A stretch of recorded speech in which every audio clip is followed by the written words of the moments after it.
Hello मित्रांनो, welcome to RLC academy Nagpur. मित्रांनो, आजचा डे असेल डे 24. आपल्याला माहीत आहे आपण डे 50 डेजमध्ये डे 22 पासून रिव्हिजन चालू केली आहे फॉर फायनल पेपरकरिता आपल्या. तो आजच्या पेपरमध्ये आजच्या या व्हिडिओमध्ये आज असेल आपला डे 24 आणि आज आपण सिंक्रोनस मोटर या टॉपिकवरती प्रश्न पाहणार आहोत. अति महत्त्वाचे प्रश्न असेल यावेळेस आलेल्या पेपरमध्ये सुद्धा आता मशीनवरचे प्रश्न बरेच विचारले गेले आहे. त्या कारणामुळे हा टॉपिक अति महत्त्वाचा होऊन तर मित्रांनो सुरू करूया आपण. Revision day 24. तुमचा थोडाही एक्स्ट्रा वेळ वाया जायला नको. त्या कारणामुळे एक फास्ट फॉरवर्ड रिव्हिजन असेल तुमच्याकरिता. Synchronous motor. कशी सिंक्रोनस मोटरला प्रिपेअर करतोय लक्षात असू द्या. सिंक्रोनस मोटरवरती 4 किंवा 5 कन्सेप्टवरच प्रश्न बनू शकतात. एक म्हणजे मॅग्नेटिक लॉकिंग बिटवीन स्टेटर आणि रोटर. दुसरा म्हणजे डॅम्पर वाइंडिंग, तिसरा म्हणजे हंटिंग आणि चौथा म्हणजे व्ही कर्व, पाचवा म्हणजे इन्व्हर्टेड व्ही कर्व. या 5 कन्सेप्टच्या अवतीभोवतीच तुमच्या पेपरमध्ये प्रश्न येईल. त्याच्यावरील किंवा त्याच्या बाहेरील कुठे जाणार नाही. एक अजून लक्षात ठेवू शकता तुम्ही ज्याला आपण ॲज अ कॅपॅसिटर बँक किंवा पॉवर फॅक्टर करेक्शन हा नावाने सुद्धा आपण त्याला लक्षात घेऊ शकतो. तो पहिला प्रश्न आहे while starting synchronous motor it's field winding should be. Synchronous motor सुरू करताना त्याची फील्ड वाइंडिंग असावी कशी? ओपन असायला हवी किंवा कनेक्टेड टू एसी सर्किट किंवा कनेक्टेड टू डीसी किंवा केप शॉर्ट सर्किट. प्रश्न इथे सिंक्रोनस मोटरचा चालू आहे आणि सिंक्रोनस मोटरचा जर प्रश्न चालू असेल तर सिंक्रोनस मोटर सुरू करते वेळेस हमेशा लक्षात असू द्या ती शॉर्ट सर्किट असायला हवी. कारण की जर प्राईम मूव्हरनं रोटर आपण जर फिरवलं तर त्यामुळे फील्ड वाइंडिंगमध्ये व्होल्टेज तयार होऊन जळून येऊ शकते. ती जळायला नको म्हणून ती आपण कशावर ठेवतो? Kept at short circuit. चला नेक्स्ट प्रश्न आहे which of the following is correct. खालीलपैकी काय करेक्ट आहे? थोडासा प्रश्न मराठीमध्ये लिहायचा राहिला तरी मी तुम्हाला सांगतो समजण्याचा प्रयत्न करा. काय करेक्ट आहे? Synchronous motor is supplied with DC voltage in armature winding. हे सिंक्रोनस मोटरमध्ये आर्मेचरला डीसी सप्लाय देतो. सिंक्रोनस मोटरमध्ये आर्मेचरला एसी व्होल्टेज देतो. सिंक्रोनस मोटरमध्ये रेक्टिफाईड व्होल्टेज देतो आर्मेचरला आणि सिंक्रोनस मोटरमध्ये supplied with DC voltage source in field winding. तर हमेशा लक्षात असू द्या की सिंक्रोनस मोटरमध्ये तुम्हाला माहीत असायला हवं की जर प्रश्न सिंक्रोनस मोटरचा असेल तर सिंक्रोनस मोटरमध्ये फील्ड वाइंडिंगला कशाला? फील्ड वाइंडिंगला डीसी सप्लाय असतो आणि जी आर्मेचर वाइंडिंग आहे किंवा ज्याला आपण स्टेटर वाइंडिंग म्हणू त्यामध्ये एसी थ्री फेज वापरला जातो. इतका सिंपल प्रश्न आहे. प्रश्नाचं उत्तर बिलकुल लक्षात असू द्या. Synchronous motor is supplied with DC voltage in field winding. Field वाइंडिंगला आपण डीसीचा सप्लाय प्रोव्हाइड करतो. नेक्स्ट प्रश्न आहे synchronous motor can run at. Synchronous motor कशावर चालू शकते? लीडिंग पॉवर फॅक्टरवर, युनिटी पॉवर फॅक्टरवर, लॅगिंग, लीडिंग और युनिटी किंवा झिरो. तर प्रत्येकाला माहिती असायला हवं कारण की सिंक्रोनस मोटरचा उपयोग आपण कशासाठी करतो? पॉवर फॅक्टर इम्प्रूव्ह करण्यासाठी. पॉवर फॅक्टर इम्प्रूव्ह करण्यासाठी आपण कशा-कशाचा उपयोग करतो? एक तर आपण कॅपॅसिटरचा यूज करतो ज्याला आपण कॅपॅसिटर बँक म्हणतो किंवा दुसरा शब्द आहे सिंक्रोनस मोटरचा यूज करतो किंवा एक तिसरा असतो ज्याला आपण फेज ॲडव्हान्सर म्हणतो. ठीक आहे. फेज ॲडव्हान्सर नाही माहिती तरी तुम्हाला ॲटलीस्ट या 2 गोष्टी माहिती आहे. तो सिंक्रोनस मोटरमध्ये जर पॉवर फॅक्टर इम्प्रूव्ह होऊ शकतो, याचा अर्थ तो लॅगिंगसाठी पण काम करतो, लीडिंगसाठी पण काम करतो आणि युनिटी पॉवर फॅक्टरवर सुद्धा तो काम करतो. तो याचा आन्सर होईल सी. नेक्स्ट प्रश्न आहे the construction of synchronous motor is similar to. Synchronous मोटरचं कन्स्ट्रक्शन सिमिलर आहे. कशासोबत किंवा कशासारखं? DC compound motor, slip ring, DC shunt, generator, alternator. तर प्रत्येकाने लक्षात असू द्या की ज्या पद्धतीचं अल्टरनेटरचं कन्स्ट्रक्शन आहे सेम कन्स्ट्रक्शन मोटरचं आहे. दोन्ही आसपास सेम असणाऱ्या गोष्टी आहेत. अल्टरनेटर आणि सिंक्रोनस मोटर त्याचं कन्स्ट्रक्शन सेम असतं. नेक्स्ट प्रश्न आहे in synchronous motor damper winding are place. Damper वाइंडिंगचा उपयोग तुम्हाला माहिती आहे की सिंक्रोनस मोटरमध्ये डॅम्पर वाइंडिंगचा उपयोग सिंक्रोनस मोटरला चालू करायला आणि हंटिंग दूर करायला हंटिंग दूर करण्यासाठी सुद्धा करतो आपण. त्या 2 कामासाठी आपण डॅम्पर वाइंडिंगचा यूज करतो आणि यातला आपण पोलच्या फेसवर पोलच्या फेसवर इथे आपण त्याला ॲड करतो. तिथे आपण लावतो. त्याला म्हणतो आपण डॅम्पर वाइंडिंग. लक्षात असू द्या आणि त्यासोबतच डॅम्पर वाइंडिंग, कॉम्पेन्सेटिंग वाइंडिंग, त्यानंतरच तुम्ही जे मेकॅनिकल बॅलन्स करता वापरता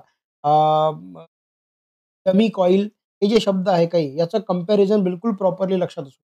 त्यावरती तुम्हाला प्रश्न विचारला जाऊ शकतो. नेक्स्ट प्रश्न आहे synchronous motor are self starting, not self starting, self starting. Essentially आहे सेल्फ स्टार्टिंग का सेल्फ स्टार्टिंग नाही आहे का सेल्फ स्टार्टिंग आहे. सिंक्रोनस मोटरबद्दल हा प्रश्नच तुमच्या मनात नसायला हवा. सिंक्रोनस मोटर ही कशी मोटर आहे, ही नॉट सेल्फ स्टार्ट, स्वतः चालू होते का सेल्फ स्टार्ट आहे का नाही. परंतु हा प्रश्न महत्त्वाचा खूप आहे, कारण की खूप साऱ्या पेपरमध्ये हा विचारला जातो आणि कंटिन्युअसली विचारला जातो. त्या कारणामुळे काही गोष्टी लक्षात असणं गरजेचं आहे, ज्यामध्ये ह्या गोष्टी लक्षात घ्या. कुठलीही मोटर जी असते, सेल्फ स्टार्ट आणि सेल्फ स्टार्ट नसणे. सेल्फ स्टार्टिंग मोटर तुम्हाला माहिती जर नसेल तर लक्षात असू द्या. कुठल्या मोटर ज्या त्या सेल्फ स्टार्ट मोटर आहे. इंडक्शन मोटर ही सेल्फ स्टार्ट आहे. त्यानंतर युनिव्हर्सल मोटर आहे, परमनंट मॅग्नेट मोटर आहे किंवा इकडे तुम्ही स्टेपर मोटर वाचा. ह्या 2 मोटर नाही वाचल्या तरी तुम्ही चालेल. तर तुम्हाला induction motor, universal motor, permanent magnet किंवा स्टेपर मोटर, त्या सर्व मोटर सेल्फ स्टार्टिंग मोटर आणि सिंक्रोनस मोटर आणि रिपल्शन मोटर ह्या सेल्फ स्टार्टिंग मोटर नाही. त्यामुळे हे बिलकुल लक्षात असू द्या. हे महत्त्वाचं आहे तुमच्याकरता आणि याचा तो पॉइंट पेपरच्या आधी तुम्ही रिवाईज करून नक्की. त्यानंतरचा नेक्स्ट प्रश्न असेल, synchronous motor shaft is made. Shaft कशाचा बनतो? तर त्यामध्ये सिंक्रोनस मोटर काही तुम्हाला वेगळं वाचायची गरज नाही. तुम्हाला माहीत आहे माईल्ड स्टील किंवा ज्याला तुम्ही काय म्हणत होतात एम-एस बार, माईल्ड स्टील बार हा तुम्ही एसी मोटरमध्ये वाचलाय, डीसी मोटरमध्ये वाचलाय. शाफ्ट साधारणतः याच मटेरियलचा बनतो. मटेरियलचे प्रश्न काही खूप जास्त कन्फ्यूज तुम्हाला तसे करणार नाही. नेक्स्ट प्रश्न आहे in synchronous motor hunting occurred due to. Hunting म्हणजे नेमकं काय असतं? तर सिंक्रोनस मोटरमध्ये तुम्हाला माहीत आहे स्टेटर ही स्पीड म्हणजे ज्याला आपण synchronous speed he actual speed of rotor म्हणजे रोटरची स्पीड. तर स्टेटर आणि रोटर एकामेकाशी लॉक होतं एका शब्दामध्ये. त्यामुळे दोघांची स्पीड बिलकुल समान असते. पण तुम्हाला माहीत आहे की रोटरला शाफ्ट लावून असतो आणि शाफ्टला लोड लावून असतं. तर जेव्हा लोड सडनली वाढवतो, सडनली कमी करतो, सडनली वाढवतो, सडनली कमी करतो. तर या केसेसमध्ये काय होऊन जात असतं, की स्टेटर आणि रोटरमध्ये जे मॅग्नेटिक लॉकिंग आहे, ते मॅग्नेटिक लॉकिंगमध्ये लोड अँगल वाढत जातो, कमी होत जातो, वाढत जातो, कमी होत जातो. या केसमध्ये कधी-कधी लोड अँगल एवढा वाढून जातो, की त्याच्यामुळे ज्या दोघांचं जे मॅग्नेटिक लॉकिंग झालेलं आहे, हे तुटून जातं. आणि मॅग्नेटिक लॉकिंग जर तुटलं, तर जे आपलं रोटर आहे, ते व्हायब्रेट करायला लागतं आणि त्या रोटरच्या व्हायब्रेशनला आपण काय म्हणत असतो, हंटिंग म्हणत असतो. आणि ते हंटिंग कमी करण्यासाठी आपण कशाचा उपयोग करतो? डॅम्पर वाइंडिंगचा यूज करतो. त्या डॅम्पर वाइंडिंगचा यूज केल्या कारणामुळे ती हंटिंग रिड्यूस करतो, ज्याला आपण डंपिंग ऑसिलेशन म्हणतो. डॅम्पिंग ऑसिलेशन ते कमी करत येतो. तो लक्षात असू द्या, की सिंक्रोनस मोटरमध्ये हंटिंग ऑकर्स ड्यू टू आता सांगितल्याप्रमाणे सडन ओव्हर एक्सायटेशन आणि सडन कमी पण नाही. Periodic variation. Periodic variation of load म्हणजे लोड कमी जास्त होणे. त्याला आपण म्हणतो पिरियॉडिक व्हेरिएशन ऑफ लोड. तो सिंक्रोनस मोटरमध्ये हंटिंग काय येतं, काय असतो ते लक्षात असायला हवं. ठीक आहे ना. नेक्स्ट प्रश्न. An under excited synchronous motor behave as under excited विचारला आहे तुम्हाला, तर नावातच आहे. सिंक्रोनस मोटर अंडर एक्साइटेड आहे, तर ॲज अ इंडक्टर म्हणून काम. As a inductor. Under excited. Inductor म्हणजे अंडर एक्साइटेड आहे. इंडक्टर आहे म्हणजे काय आहे? लॅगिंग पॉवर फॅक्टरवर काम करतं. मग जर का ओव्हर एक्साइटेड असेल तर? तो ओव्हर एक्साइटेडचा जर प्रश्न विचारला तर ओव्हर एक्साइटेड काय? As a capacitor. म्हणजेच काय लीडिंग पॉवर फॅक्टर. दोन्ही under excited inductor, over excited capacitor दोन्ही लक्षात असायला हवं. नेक्स्ट प्रश्न आहे during hunting of synchronous motor. हंटिंगच्या वेळेस negative phase sequence current are generated, harmonic are develop in the armature, damper bar develop torque, field excitation develop. Simple आहे, मी आता सांगितलं तुम्हाला. इथं काही निगेटिव्ह फेज सिक्वेन्स वगैरे नाही. हंटिंग शब्द आला म्हणजे इथं डॅम्पर शब्द दिसत आहे, हे उत्तर होऊन जाईल. Damper bar develop torque. Damper bar torque develop करतो, ज्या कारणामुळे ऑसिलेशन कमी व्हायला हवं. जे व्हायब्रेशन होत आहे ते कमी व्हायला. नेक्स्ट प्रश्न आहे तर V curve of synchronous motor represent. तर व्ही कर्व जो काढला जातो सिंक्रोनस मोटरमध्ये, हा कशाच्या दरम्यान काढला जातो? हा व्ही कर्व आहे. याला आपण इन्व्हर्टेड व्ही. तर व्ही कर्व जो डिझाइन केला जातो, हमेशा लक्षात असू द्या, आर्मेचर करंट आणि एक्सायटेशन मध्ये व्ही कर्व काढला जातो. कशामध्ये? आर्मेचर करंट आणि एक्सायटेशन. आणि द इन्व्हर्टेड व्ही कर्व आणि इन्व्हर्टेड व्ही कर्व हमेशा काढला जातो पॉवर फॅक्टर आणि एक्सायटेशन. पॉवर फॅक्टर आणि एक्सायटेशनमध्ये. सो ही साधारणतः सिंक्रोनस मोटर आहे. एवढेच प्रश्न पेपरमध्ये बनू शकतात. एवढ्या प्रश्नाची उजळणी थोडंसं वारंवार करा. तुम्हाला त्याची मदत तुमच्या पेपरमध्ये नक्की होईल. सो पुन्हा एकदा धन्यवाद आणि पुन्हा भेटूया आपण नेक्स्ट व्हिडिओमध्ये.